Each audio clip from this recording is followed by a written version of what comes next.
slėgis keičia, kaip garsas plinta. O kaip keičiasi slėgis, tiesiog čia susidaro stovinti vadinama banga. Čia galima sunkiau apie tai pakalbėti. Susidaro skirtingas slėgis skirtingose vietose ir tai va, kur didesnis slėgis, ten dujos yra greičiai labiau spaudžiamas ir o kur mažesnis slėgis. Matot banga, stovinti matot.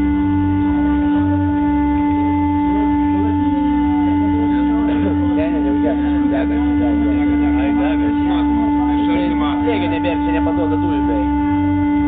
Jeigu aš dabar pavyzdžiui pakeičiu dažnį, ten pasakys tokia meta čia. Nuo 9, nežinau, kažkas tas. Kokia? Nuo 9 buvo hercų, dabar nuo 4 buvo.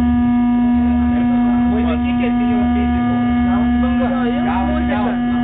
Dabar fizikų dirba. Muzika jums labai fainai.